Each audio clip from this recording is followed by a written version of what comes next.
Assalamualaikum semua. Apa khabar? Ya harap semua yang menonton live ini berada dalam keadaan yang sihat sejahtera. InsyaAllah. Jom kita mulakan dengan Al-Fatihah.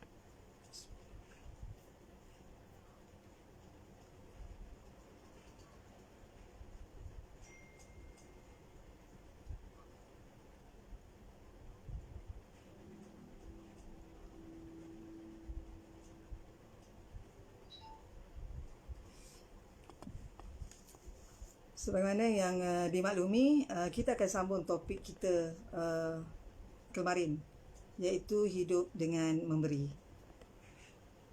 Sebelum kita masuk ke isi topik kita ni, jom kita review sikit. Kita ulang kaji sikit. Apa yang kita story pada kemarin. Yang pertama, mengapa kita ni perlu memberi? Mengapa kita perlu memberi? Okey. Dalam topik kita yang sebelum ni, antara sebab kenapa kita perlu memberi adalah pertama, sebab Allah Subhanahu Wa Taala telah memberi kita pelbagai nikmat. Allah bagi kita pelbagai nikmat menyebabkan kita perlu berkongsi nikmat tersebut kepada orang yang kurang memiliki nikmat yang kita miliki. Kiranya kita adalah perantaraan dalam kita menyampaikan nikmat yang Allah sediakan. Kita menjadi orang yang bermanfaat. Kalau kita memberi ni, sebenarnya kita menjadi orang yang bermanfaat. Kan Rasulullah pun dah sebutkan dalam hadisnya yang mana riwayat Al-Baihaqi, Rasulullah kata apa? Rasulullah bersabda bahawa sebaik-baik manusia adalah yang memberi manfaat kepada manusia yang lain. Jadi, jom kita rebut untuk menjadi orang yang bermanfaat. Sebab kita nak jadi orang yang sebaik-baik manusia. Peluang, kan? Peluang. Daripada itu kita bersyukur. Dengan nikmat yang kita ada, dengan kita berkongsi dengan orang lain, itu tandanya kita bersyukur dengan apa yang kita ada. Dan bagusnya Allah Subhanahu Wa Taala dah berjanji dan dah ternukil di dalam firman-Nya dalam surah Ibrahim ayat 7, yang mana sesiapa yang maksud dia lebih kurang, sesiapa yang bersyukur kepadaku, aku akan menambahkan nikmatku padanya. Aku akan menambah pemberianku padanya. Itu yang berlaku pada yang macam mana yang Alang cerita sebelum ni, pada kakak yang kami temui yang punya laptop dan pelbagai inisiatif untuk memberi, menambah rezeki dalam keluarganya, tapi dalam tempoh rezeki yang ada, meskipun sedikit, dia berkongsi. Dan kita lihat apa yang Allah bagi kepada dia daripada bentuk kebahagiaan keluarga itu sendiri. Dia bagi RM1, dia tak dapat RM1, ataupun dia RM1 semula, ataupun RM2 semula, atau RM3 semula, atau RM4 semula, dia tak dapat. Tapi yang didapat adalah selain daripada itu, kesihatan anak-anak, kebahagiaan anak-anak, sokongan anak-anak yang dia miliki. Itu okey. Itu lebih kurang mengapa bagusnya kalau kita jadi orang yang memberi. Dan apa yang kita dapat kalau kita bagi. Apa yang kita dapat? Meskipun benda tu bukan dah bersifat 1+1=2, 1+3=4, meskipun bukan, tetapi ada perkara yang sebenarnya kita memerlukan ia sempurna dan Allah membantu kita menyempurnakannya. Okey. Jom kita semak lagi. Selain daripada harta yang kita boleh bagi, selain daripada harta yang kita boleh kongsi, apa yang kita boleh kongsi? Apa yang kita boleh beri? Kalau dalam bab harta, kita taklah boleh sehebat, alang tak pastilah kalau dalam kalangan kita ni boleh sampai ke tahap Sayyidina Abu Bakar As-Siddiq, yang mana Sayyidina Abu Bakar ini memberi sepenuhnya hartanya kepada Allah dan Rasulullah. Waalaikumsalam, Ina. Terima kasih, Ina. Ina yang sedang dalam keadaan bahaya di Sabak Bernam. Hati-hati ya, Ina. Okey. Kita tidak sehebat Sayyidina Abu Bakar. Dan tapi alang tak pasti ya, itu alang memikirkan alang. Yang mana Sayyidina Abu Bakar memberikan sepenuh hartanya. Waalaikumsalam, Aminah. Kita juga tidak boleh, maksud alang-alang lah, bukan kita. Alang juga tidak boleh seperti Sayyidina Umar Al-Khattab yang memberi hartanya 3/4. 3/4, 1/4 je dia punya. Tak sampai situ. Sebagaimana Sayyidina Abu Bakar, Ina, ini antara tudung-tudung baru yang ku miliki.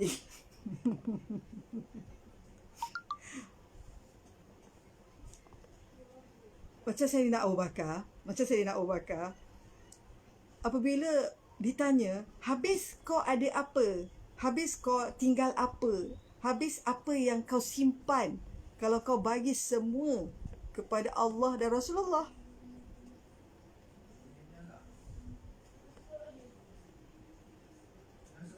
Apa yang Sayyidina Abu Bakar cakap?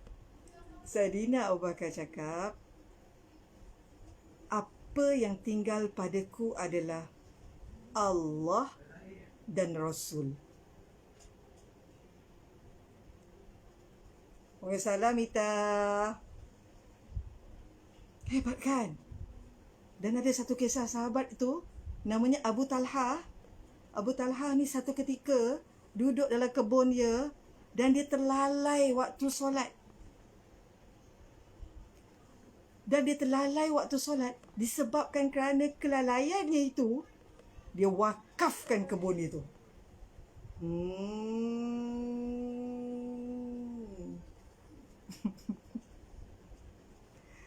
Amboi PKBB sempat shopping tudung baru. Alhamdulillah, untuk pengetahuan Yus, buat masa ini Pahang dalam keadaan yang baik. Alhamdulillah. InsyaAllah, moga berterusan kebaikan tersebut. Okey. Kita kembali pada cerita tadi ya. Disebabkan kerana kelalaian di dalam solat itu menyebabkan dia mewakafkan kebun dia. Kalaulah kita banding kita sekarang kan, contohlah kita tengok TV kan, contohlah kita tengok cerita Korea kan, ini contoh.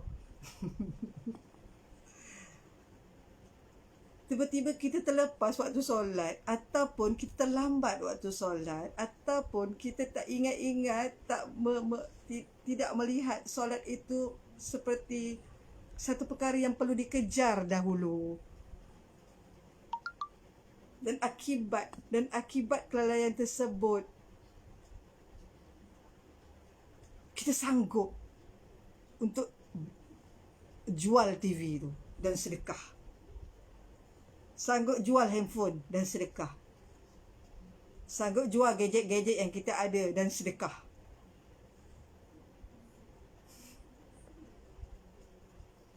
Susah kan? Susah kan kita nak buat macam tu kan? Tapi itu yang berlaku pada sahabat-sahabat Rasulullah. Dia memberi. Dia memberi untuk menebus dosa ini. Okeylah. Kita hakikatnya Alang Alang tak pasik yang berada bersama dengan Alang ni. Hakikatnya kita sukar nak buat begitu. Tapi dalam konteks memberi, tak apa. Kalau kita buat sikit pun tak apa. Sebab yang penting itu konsisten. Itu bagus. Itu macam Rasulullah SAW sabda apa? Yang mana hadis ini adalah hadis riwayat Bukhari. Rasulullah bersabda, amal yang baik adalah istiqamah walaupun sedikit. Kalau kita tak dapat buat sehebat Abu Bakar, sehebat Umar, sehebat Abu Talha, sehebat sahabat-sahabat Rasulullah yang lain, tak apa, kita buat juga. Tak apa, mula-mula sedikit tak apa. Yang penting konsisten. Sebab itu adalah amalan yang baik untuk kita lakukan, sebagaimana yang hadis Rasulullah sallallahu alaihi wasallam. Alang nak bawa satu cerita yang lain. Cerita ni dah lama Alang sangat yakin cerita ni juga dah diketahui oleh ramai orang, mungkin termasuk yang sedang menonton sekarang. Cerita tentang Sulaiman Abdul Aziz Ar-Rajhi.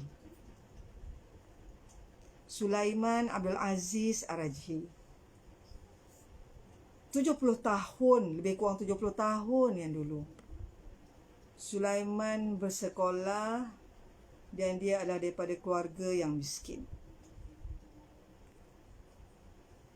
Satu hari, cikgu nak buat rombongan. Tapi cikgu nak kutip 1 rial. Sulaiman ni duduk dekat Arab Saudi ya. 1 rial. Sebagai duit tambang rombongan. Sulaiman Ar-Rajhi ni, dia menangislah sebab dia memang tak ada 1 rial. Dia memang tak ada. Dia tak ada duit. Nak belanja pun tak ada. Ini kan pula duit 1 rial untuk pergi rombongan. Dia tak ada. Dia menangis. Tapi Alhamdulillah, ketika peperiksaan suku tahun, dia dapat nombor 1.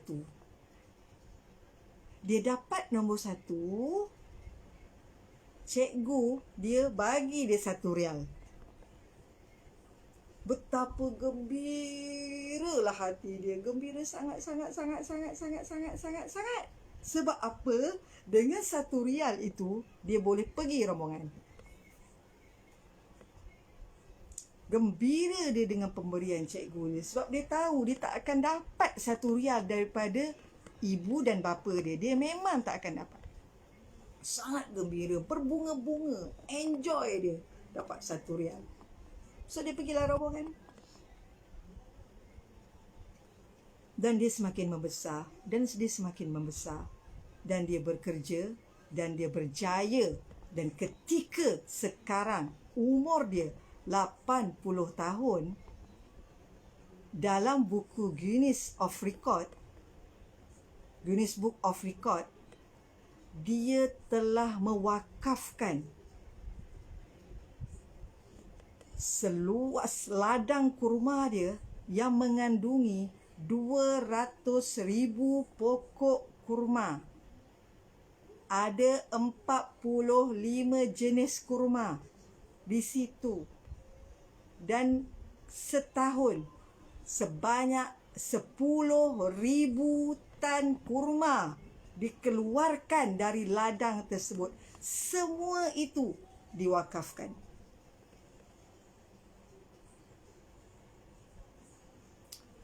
Bukan saja diwakafkan itu, banyak lagi diwakafkan. Diwakafkan untuk apa? Diwakafkan untuk kerja-kerja amal. diwakafkan untuk pembinaan masjid di negara-negara lain selain daripada Arab Saudi. Kurma itu juga diberi seketika iftar di seluruh masjid di Madinah dan juga Mekah. Dan ketika Covid, dia beri kepada kerajaan Arab Saudi sebanyak 170 juta. Dan dia bagi 2 hotel dia kepada Kementerian Kesihatan Arab Saudi. Seorang pelajar yang miskin satu ketika. Dan saat dia berjaya itu, dia mencari gurunya yang bagi dia 1 rial. Dia berjumpa gurunya dalam keadaan yang miskin. Dan dia kata kepada gurunya, saya ingin membalas jasa cikgu. Cikgu tu cakap apa? Apa yang cikgu buat pada kamu selain pada cikgu mengajar? Dia cakap, cikgu pernah bagi saya 1 rial. Cikgu tu ketawa. 1 rial. Cikgu tu ketawa. Sekadar 1 rial. Tak banyak mana pun yang untuk kamu balas. Lepas tu dia bawa cikgu tu naik kereta.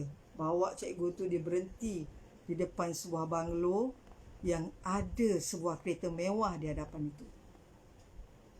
Cikgu tu pun pandang je. Ini rumah kamu ke? Dia kata apa? Tak.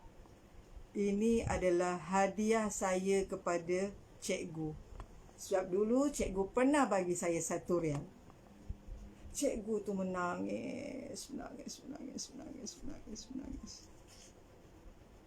Cikgu kata 1 rial sahaja. 1 rial. Lepas tu dia kata apa? Cikgu, kegembiraan saya memiliki 1 rial daripada cikgu lagi besar daripada kegembiraan yang cikgu rasa sekarang. Sulaiman Ar-Rajhi adalah pemilik Bank Ar-Rajhi, adalah bank Islam yang terbesar di dunia. Dan saat ini, dia tidak memiliki apa-apa pun. Dia adalah bilioner fakir, yang mana dia punya pendapatan sekarang ni, aset sekarang ni sebenarnya adalah 60 bilion rial. Sebahagian telah dia bagi kepada anak-anaknya, kepada isterinya, dan sebahagian besar lagi diwakafkan. Dia hidup bergantung kepada duit wakaf. Cukup sekadar dia makan, dia pakai, dia tempat tinggal dan juga kenderaan. Cukup. Dia pun semasa hidup, walaupun dia bilioner, dia tak beli pun jet. Dia tak beli pun kapal terbang. Walaupun dia boleh beli. Agaknya kalau kita kan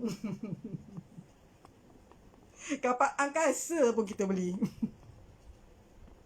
Agaknya lah kan. Agaknya.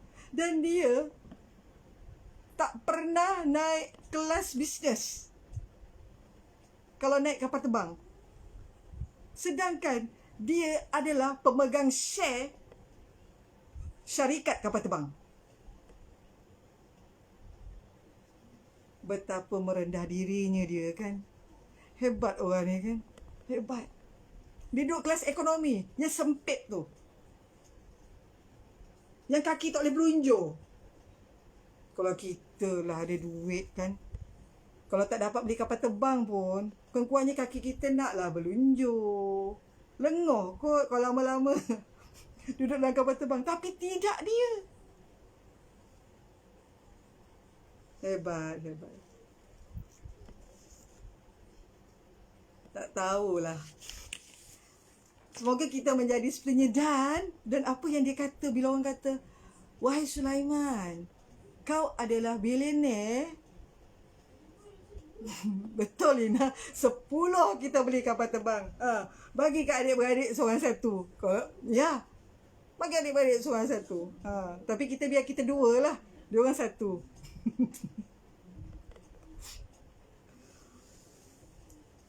Dan apa yang Sulaiman kata bila ditanya kepada dia, Sulaiman kata apa? Bila ditanya, apa perasaan kau?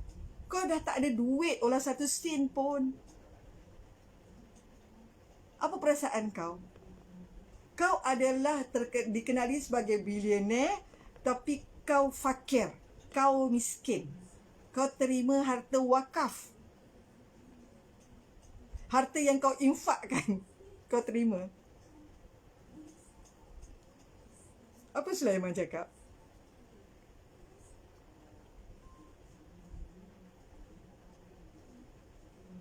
Moga saya jadi macam Tuan Sulaiman itu. Cukup untuk diri je, tidak bermegah-megah. Amin ya Rabbal Alamin. Semoga kita macam tu juga, Ita. Amin.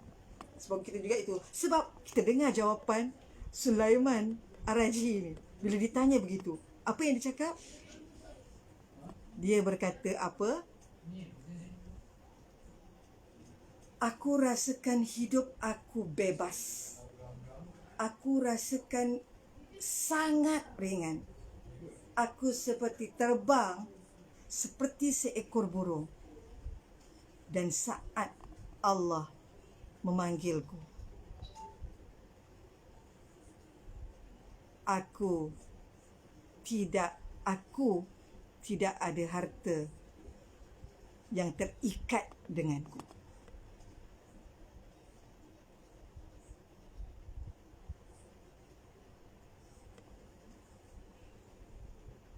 Tiada sebarang keterikatan harta pada dirinya menyebabkan dia bebas.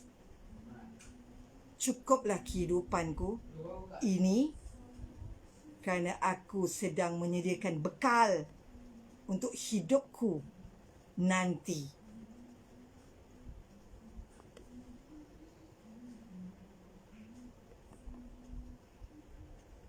Subhanallah. Hebat. Hebat jiwa memberi yang ada pada diri Sulaiman Ar-Raji. Hebat. Tak apalah. Jangan tunggu kita nak jadi seperti dia untuk kita tak buat sesuatu yang baik. Why mah kita tak jadi seperti Tokek Genting pun untuk kita buat sesuatu yang baik. Tak apa. Sebagaimana hadis Rasulullah tadi, yang tadi kita buatlah sedikit tapi konsisten. Itu adalah amalan yang terbaik. Itu pesan Rasulullah. Okey. Tentang harta. Selain daripada itu, yang lepas kita cerita apa? Kita cerita bagus kalau kita bermanis muka. Sebab manis muka tu satu sedekah. Berjumpa dengan orang mesra tu satu sedekah. Kita mengucapkan salam satu sedekah. Kita senyum tu satu sedekah. Kita baca doa pada orang lain tu satu sedekah. Dan sebagaimana Rasulullah SAW dalam riwayat Muslim bersabda bahawa doa yang kita minta untuk orang lain tu, kita juga akan dapat sama sebagaimana yang kita minta. Itu yang dipohon oleh malaikat yang mengawasi dan menjaga kita, yang melindungi kita. InsyaAllah. Doa itu satu sedekah. Berbuat baik, menghargai, menyayangi mak ayah kita, itu sedekah yang paling utama. Macam mana yang kita tahu orang yang berbuat baik kepada mak ayah, rezeki dia berganda-ganda. Kan? Banyak cerita-cerita yang berkaitan dengan perkara tersebut. Cuma sama ada kita percaya ataupun tidak saja. Tapi ingat, Allah sudah berfirman dalam Al-Quran bahawa kita perlu berbuat baik dengan ibu bapa kita. Itu dalam surah Al-Luqman. Sebab segala macam kepayahan yang ibu kita telah lalui, dalam membesarkan kita, bapa kita telah lalui, dan menghargainya, menyayanginya,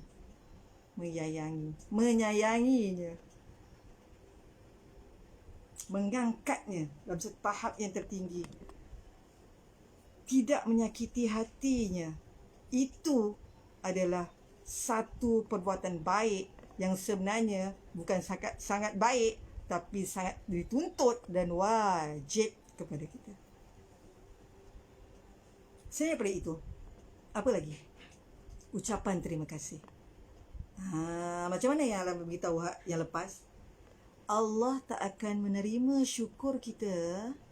Allah tak akan menerima syukur kita jika kita tak bersyukur dan berterima kasih terhadap kebaikan manusia kepada kita.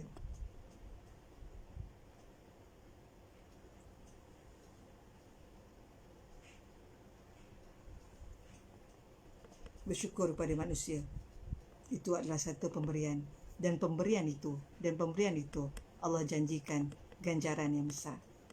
Berhati-hati, ya. Okey, jom kita masuk topik baru pula, ya. Topik baru kita, selain daripada semua yang kita sebut di slot yang lepas, selain daripada itu ada lagi beberapa perkara. Yang seterusnya adalah memberi maaf. Memberi maaf. Kalau kita marah,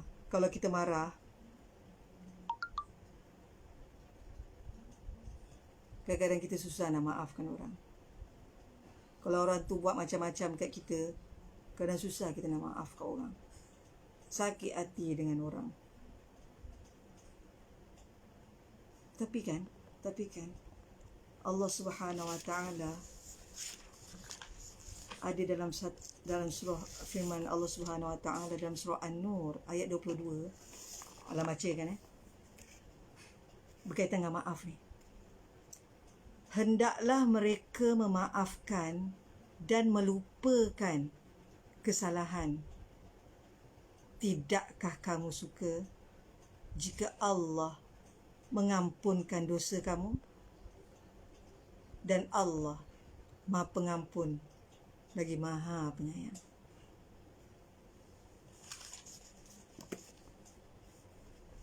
Memberi maaf. Ana yakin bersama-sama dengan Alang ni macam-macam dalam cabaran hidup. Macam-macam disebabkan kerana orang lain kita rasa susah hati, disebabkan kerana orang lain kita sakit, disebabkan kerana orang lain kita sakit hati, disebabkan kerana orang lain kita tersisih, disebabkan kerana orang lain kita tak dapat apa yang kita nak, disebabkan orang lain kita tersekat seperti disekat rezeki. Seperti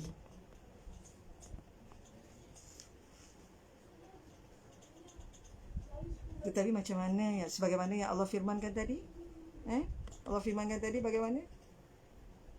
Dia minta kita maafkan orang lain dan lupakan kesalahan. So Allah akan mengampunkan dosa kita.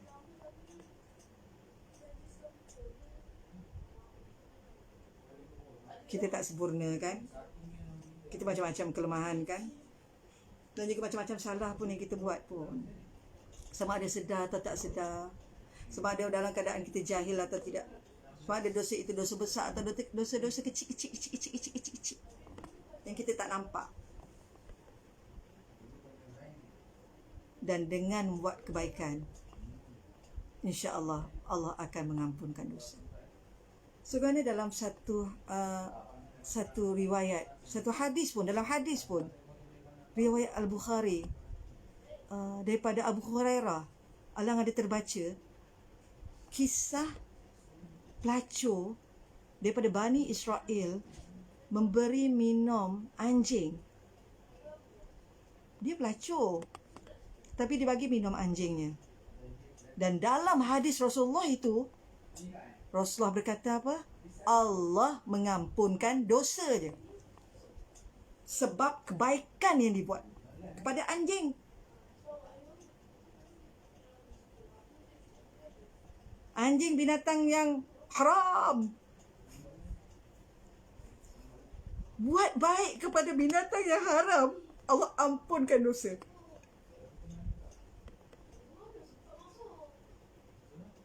Ya. Jadi kalau kita buat baik, memberi maaf atau satu kebaikan, kita buat baik, ada potensi tak Allah ampunkan dosa kita? Ada potensi tak rasanya? InsyaAllah ada. Dan satu hadis riwayat yang lain juga, riwayat Abu Hurairah dan juga Bukhari juga, bercerita tentang seorang lelaki yang melihat seekor anjing. Dan anjing tu sedang makan tanah. Sebab apa dimakan tanah? Lapar dan juga terlalu haus. Dan lelaki ini pergi ambil air dan bagi makan pada anjing ni. Dan lelaki itu, dalam riwayat, dalam hadis tersebut, lelaki itu masuk syurga.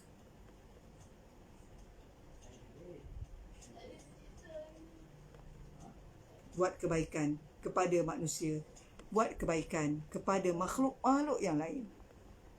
Allah janjikan kebaikan yang lebih besar daripada itu.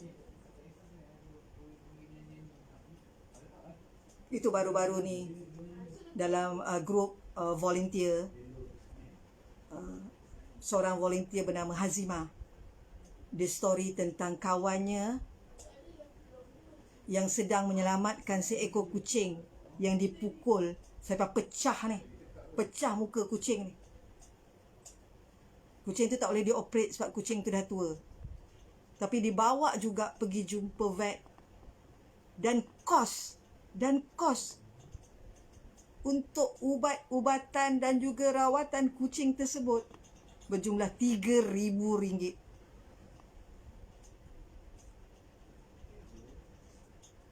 Berjumlah RM3,000 dalam keadaan sekarang yang banyak masing-masing dipotong gajinya. Dia perlu bayar RM3,000 untuk kucing, dan kucing itu kucing gelandangan dan bukan kucing dia. Dan dia terpaksa membayarnya secara ansuran sebab dia tak cukup duit untuk melansaikan semuanya.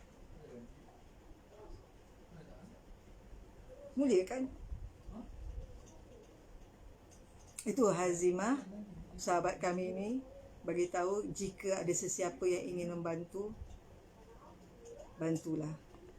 Sebab dia sedang berperang untuk bayar ansuran kepada kucing ini. Kalau kita bagi air pada anjing, dalam hadis menyebut terampun dosa kita. Bagaimana pula dengan cerita ini? Bagaimana pula dengan kebaikan yang kita buat jika kita buat yang ini?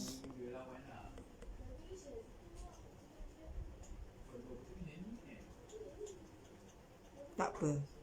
Sedikit tidak apa. Yang penting konsisten. Terus buat baik.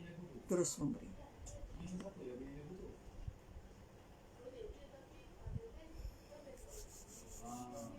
Kita cerita apa tadi ya?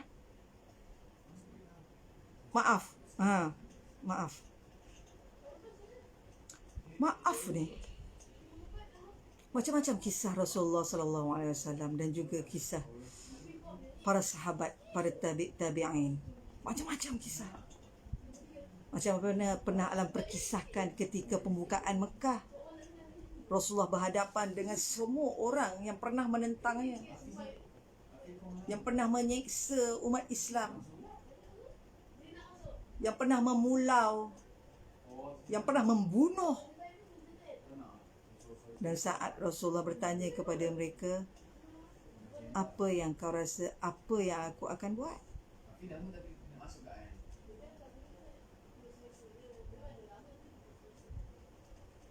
Mereka punya cuak dan punya takut. Sebab ketika itu Rasulullah adalah pemimpin paling besar dan boleh menghukum mereka atas apa yang telah mereka lakukan.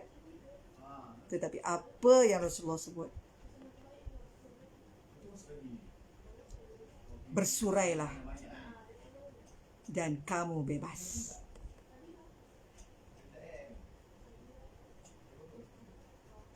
Hebat kan? Itu Imam Rasulullah. Jom kita story tentang Salahuddin Al-Ayyubi. Liana Tengku Liana, alah dah lama tak jumpa. Liana pun ke manalah menghilang kan. Kita berjumpa di sini Tengku Liana. Kita berjumpa di sini Liana ya. Okey, tak apa, terus bersama kami. Salahuddin Al-Ayyubi. Salahuddin Al-Ayyubi berjaya menakluk semula Palestin pada tahun 1187. Sebelum itu, tentera Salib telah merampas Palestin, menakluk Palestin pada tahun 1099 Masih.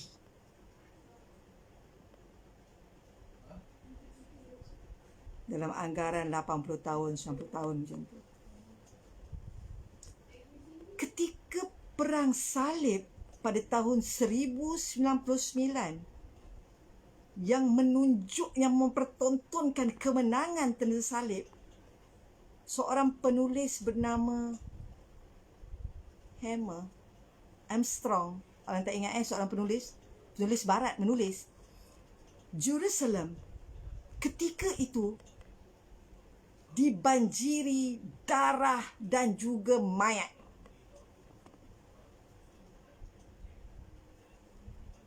Banjir Palestin, banjir dengan mayat dan juga darah.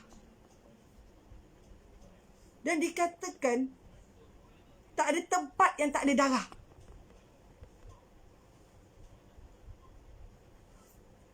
Mereka dengan sangat kejamnya masuk dan membunuh, merogol, memenggal, bunuh sesiapa saja, kanak-kanak, wanita, orang tua, orang lelaki, apatah lagi tentera. Bunuh, buat apa saja, yang penting kau menang. Itu yang berlaku pada tahun 1099 Masih.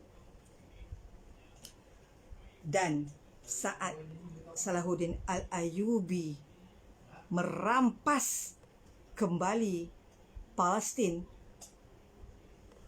menurut penulis barat ini, Armstrong ini, menurutnya adalah tidak ada seorang pun yang dibunuh dan tidak ada satu pun harta yang dirampas.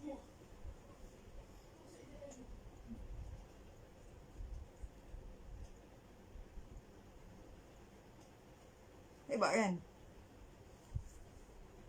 Dan apabila ditanya kepada Salahuddin oleh orang Kristian di situ, kenapa engkau terlalu mulia sehingga kau langsung tidak buat apa yang telah kami buat kepada orang Islam saat kami menakluk Palestin?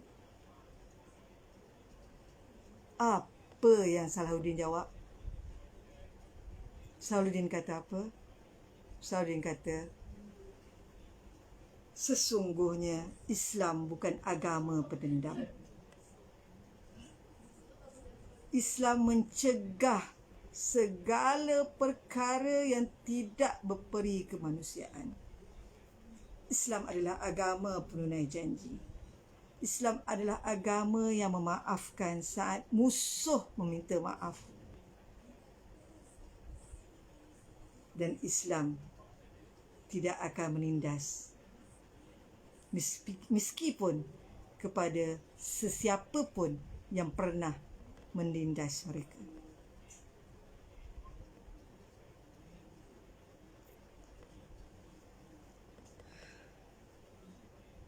Jikalau konsep ini kita bawa dalam diri kita, bukan dalam konteks bala tentera, tapi kita bawa dalam diri kita,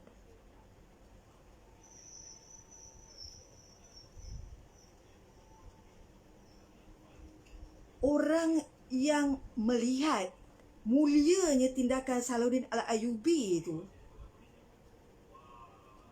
dan lebih mulia apabila dia menerangkan dan mengatakan bahawa Islam sebegitu.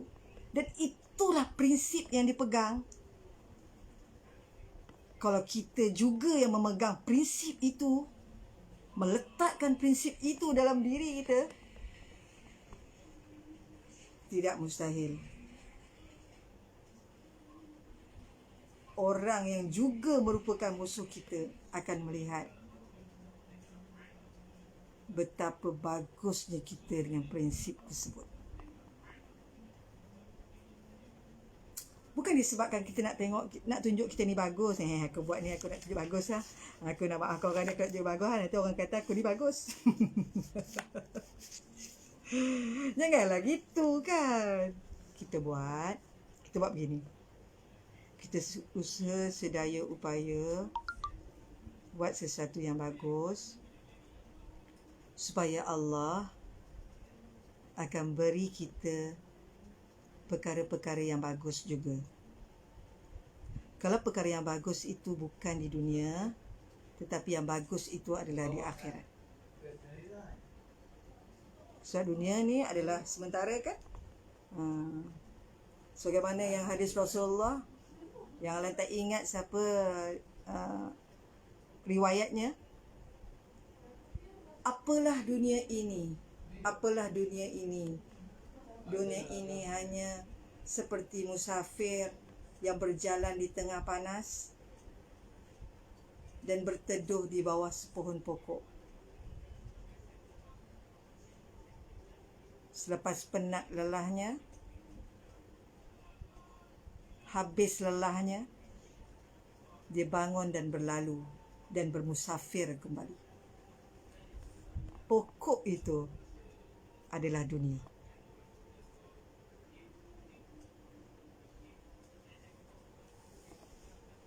Sekejap kan? Sekejap sangat dunia ni. Jom, tak apa, kita susah sikit tak apa.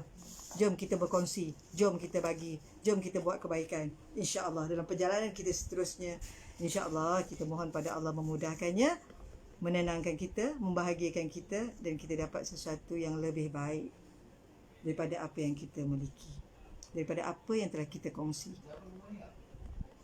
Kan? Moga perkara itu kita dapat didik hati kita. Kita tahu kita tak sempurna, kita tahu hati kita berbolak-balik, kita tahu semua perkara itu, kita tahu kadang kita fikir benda yang buruk, kadang kita fikir benda yang baik, kadang kita cakap benda yang buruk, kadang kita cakap benda yang baik. Mohon Allah meletakkan kita dalam landasan petunjuk dan pembimbing kita. Ya? Okey. Selain daripada memberi maaf, apa lagi yang kita boleh bagi? Keadilan. Aku bukan seorang pemimpin. Kenapa pula story tentang keadilan? Dalam hidup kita, bukan saja adil itu kepada manusia, tetapi juga adil itu kepada diri kita juga. Apa maksudnya tu?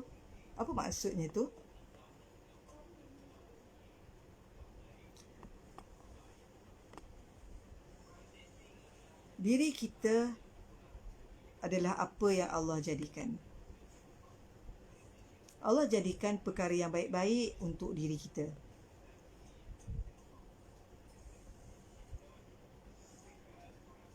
Dan adilkah diri kita mendapat perkara yang buruk akibat daripada apa yang kita lakukan? Beri keadilan kepada diri kita, supaya diri kita dapat yang baik-baik. Adil. Apatah lagi kalau kita bos. Apatah lagi kalau di bawah kita ada ramai pekerja atau beberapa pekerja. Atau bersama kita ada kawan-kawan yang sedang membangunkan sesuatu dalam satu pasukan. Adil pada tempatnya. Tapi Alan suka bercerita tentang kisah Sayyidina Umar. Ada satu kisah yang Alan terbaca. Alan cerita sikit. Ini tentang keadilan dan tentang sedar diri. Sedar diri. Dia akan balik kepada diri kita juga. Okey. Cerita dia tentang Sayyidina Umar, Yahudi tua dan Gubernur Amru bin As. Okey. Amru bin As pada ketika itu adalah Gubernur Mesir. Dihantar oleh Sayyidina Umar. Amru bin As, dia tertarik dengan satu tanah di Mesir, yang mana di atas tanah itu kepunyaan seorang Yahudi tua. Amru bin As berjumpa dengan Yahudi tua. Dia kata dia nak tanah itu sebab dia nak bina masjid. Yahudi tua tu tak bagi. Tak nak. Amru bin As tawarkan harga pampasan, harga belian rumah dan juga tanah tersebut melebihi harga pasaran. Yahudi tu tak nak juga. Tak nak. Amru bin As sakit hati. Apa dia buat? Dia rampas tanah itu. Yahudi tua tak boleh buat apa. Yahudi tua pun menangis. Yahudi tua bertekad dan dia pergi berjumpa dengan Sayyidina Umar di Madinah. Saat dia berjumpa dengan Sayyidina Umar, Sayyidina Umar dia lihat tidak memiliki istana yang indah pun. Dan dia berjumpa dengan Sayyidina Umar di luar Masjid Nabawi. Dan Sayyidina Umar bersedia duduk bersamanya di bawah pohon kurma. Tak adanya Sayyidina Umar. Okey, jumpa saya kat pejabat. Okey, jemput datang ke istana saya. Okey, jom kita lepak dekat minum-minum dulu kat kedai kopi. Tak ada. Sayyidina Umar, jom kita lepak kat bawah pokok kurma ni. Apa hajatmu, wahai hamba Allah? Ceritakan padaku. Jauh-jauh kamu datang. Orang Yahudi ini pun berceritalah tentang Amru bin As. Lalu Sayyidina Umar mendapatkan tulang belikat unta di longgokan sampah. Diambil tulang tersebut. Diambil pedang dia. Dia buat satu garisan lurus di tulang tersebut. Dia buat satu garisan lurus. Selepas itu, dia goreskan pedang dia merentang garisan tersebut. Dan dia berkata, apa pada Yahudi tua itu? Kau bawalah tulang ini baik-baik. Kau berikanlah kepada Amru bin As. Katakan, ini adalah pemberianku. Yahudi tua ni pelik. Tapi dibawalah juga tulang yang busuk itu. Pergi berjumpa Amru bin As.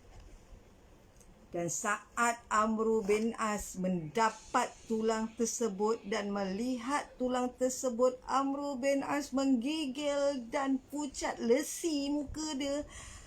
Dan dia berkata apa kepada anak buah dia? Runtuhkan masjid yang kita sedang bina dan bangunkan kembali rumah Yahudi tua itu. Runtuhkan. Yahudi tua ini pelik.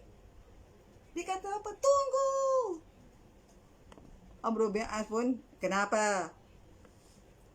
Apa hebatnya tulang ini? Apa yang ada dekat tulang ini? Tulang ni luar biasa sangatkah? Apa luar biasanya? Sampai Tuan jadi begini.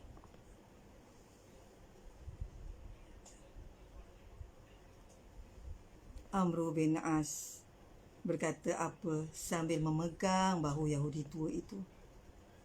Dia berkata, ini adalah peringatan besar kepadaku dan ancaman besar daripada khalifah.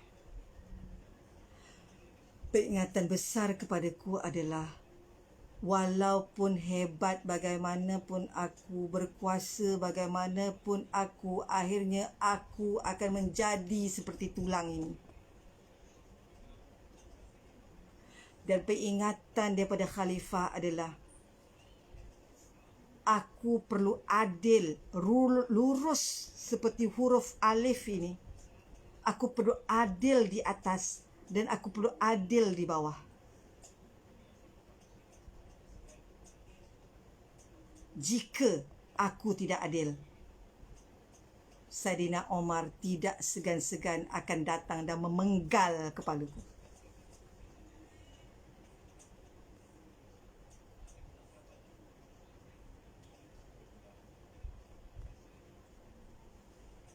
Itu dalam keadaan tersebut Yahudi tua itu berkata, sungguh Islam agama yang baik.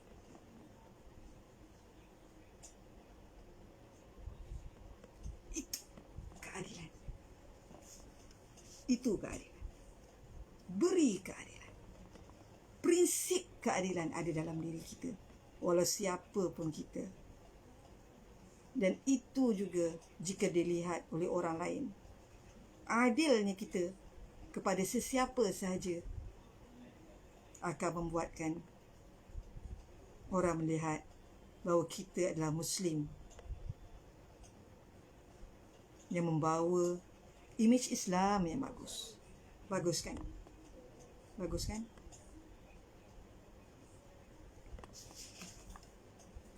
Jom, apa lagi kita yang boleh bagi? Kita boleh berbuat baik kepada sesiapa yang memerlukan. Buat baik kepada sesiapa yang memerlukan. Ini adalah perkara yang terakhir yang Alam dapat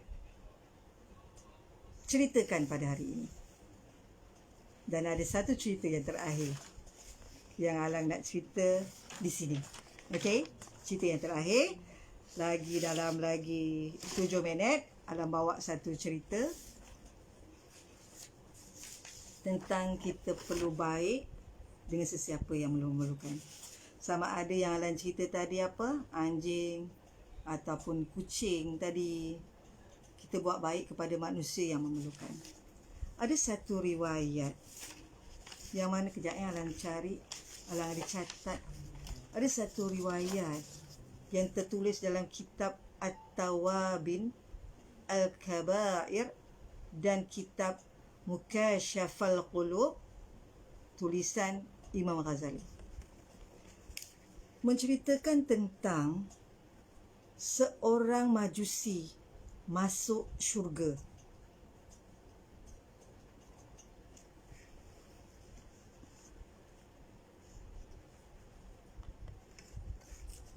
Cerita dia begini.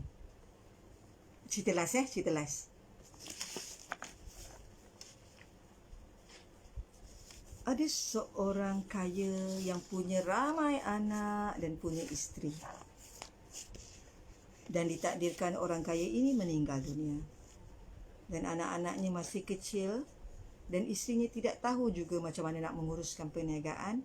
Akhirnya perniagaan mereka jatuh dan mereka jatuh miskin. Sang ibu berfikir dia perlu membawa anak-anaknya keluar daripada kampung kerana mereka telah dihina, dicerca kerana mereka sudah jatuh miskin. Mereka pergi keluar daripada kampung tersebut, keluar dan mencari tempat perlindungan lain. Dalam keadaan perut yang lapar, mereka sampai ke sebuah kampung dan wanita ini berjumpa dengan sebuah masjid. Dan wanita ini masuk bersama dengan anak-anaknya di dalam masjid. Dan masjid itu sunyi. Dia letakkan anak-anaknya dalam masjid. Dan dia berkata kepada anaknya, duduk sebentar, ibu mahu mencari makanan untuk kamu. Dia keluar daripada masjid. Dia pergi berjalan. Dan dia berjumpa dengan seorang Muslim. Dia adalah Muslim, ya. Dan dia berjumpa dengan seorang Muslim. Dan dia berkata apa kepada Muslim tersebut? Dia berkata, bolehkah kau bantu aku? Aku orang susah. Anak-anak aku nak makan. Aku tinggalkan anakku di masjid sana. Aku sangat miskin.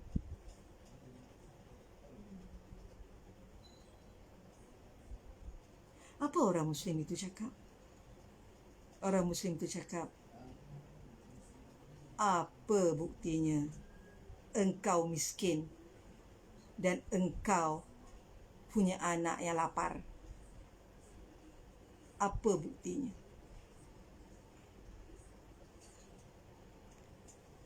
Sang ibu ni berkata apa?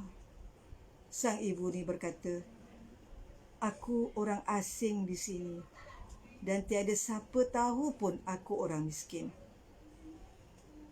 Lalu si Muslim ini terus berlalu pergi.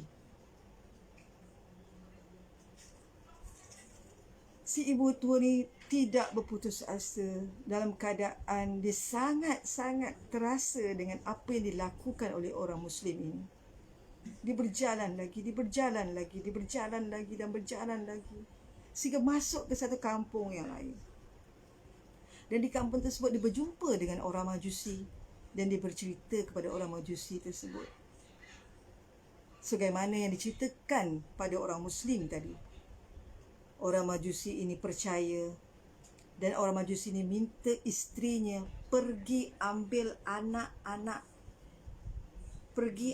anak-anak orang Muslim ini tadi dan bawa balik. Duduk di rumah mereka dan mereka dimuliakan sebagai tetamu.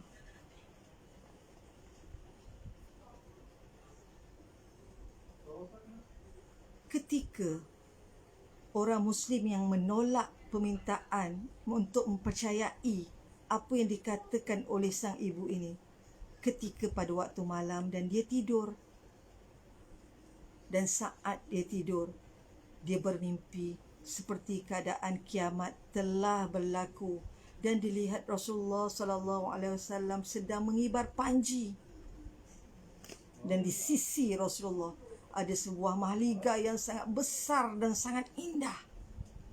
Lalu si Muslim ini bertanya kepada Rasulullah, ya Rasulullah, mahligai siapakah ini wahai Rasulullah? Rasulullah berkata, ini adalah untuk orang Muslim. Ya Rasulullah, aku orang Muslim Rasulullah. Aku orang Muslim Rasulullah. Rasulullah bertanya kepadanya, apa bukti kau Muslim? Dan Rasulullah ungkit apa yang ditanya kepada wanita tadi.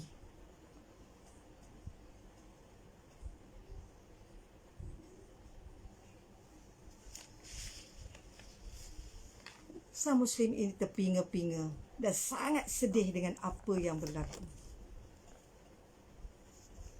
Esok paginya, dia bangun, dia bertekad dia nak mencari ibu dan juga anak-anak yatim ini.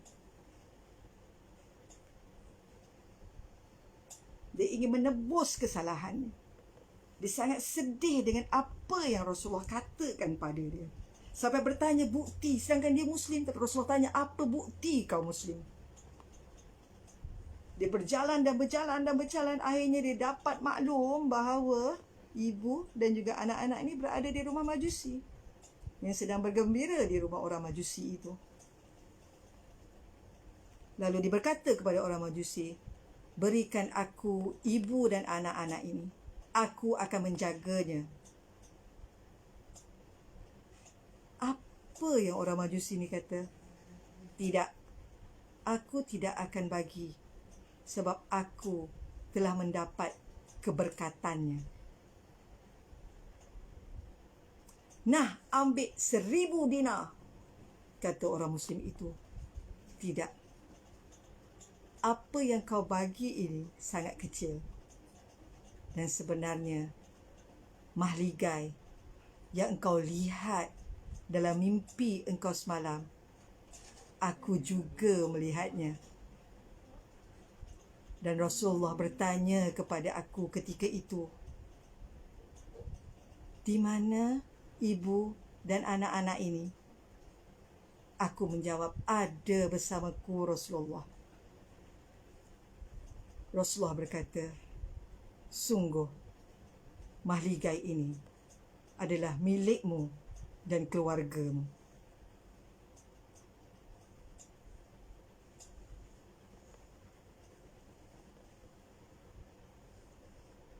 Berbuat baik kepada sesiapa sahaja. Memberi kebaikan kepada sesiapa sahaja.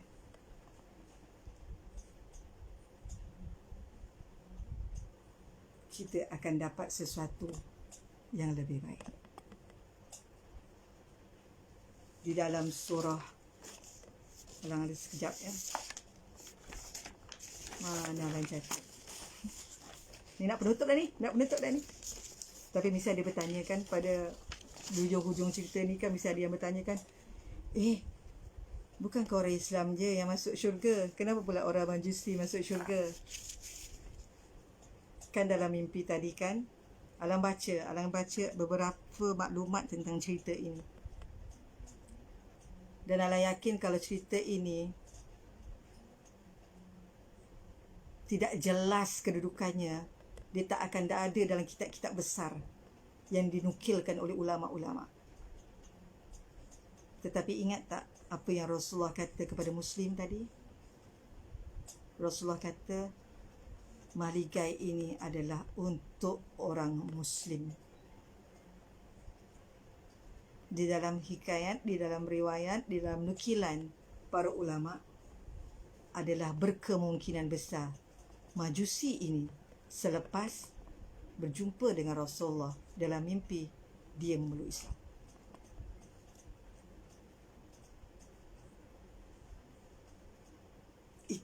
Itu ceritanya. Okey semua. Alang rasa cukup di situ saja. Dan Alang harap apa yang Alang sampaikan ni dapat memberi manfaat kepada kita. Dan ingat pesan Allah dalam surah Ar-Rahman ayat 60. Tidak ada balasan kebaikan melainkan kebaikan jua.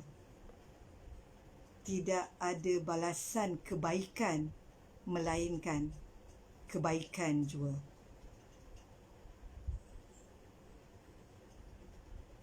Semoga Allah membimbing dan beri petunjuk kepada kita sebagaimana dalam surah Al-Baqarah ayat 8. Ada doa yang Allah ajar di dalam ayat ini. Doanya adalah, wahai Tuhan kami, janganlah kau pesongkan hati kami setelah engkau beri petunjuk kepada kami. Sesungguhnya engkau jualah Tuhan yang melimpah pemberiannya.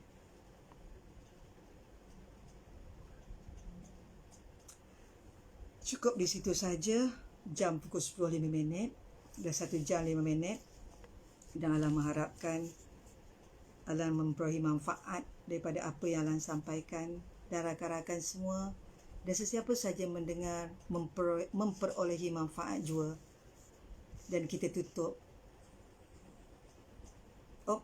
Sekejap sebelum kita tutup.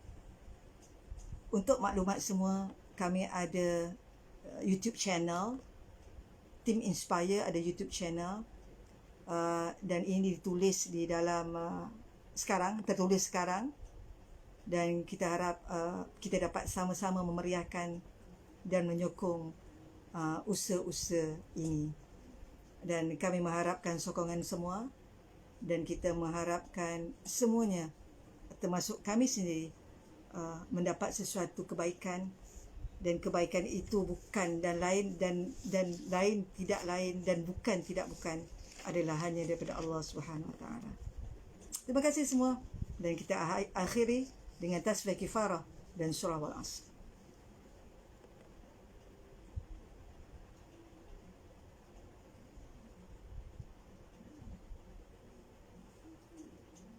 Assalamualaikum.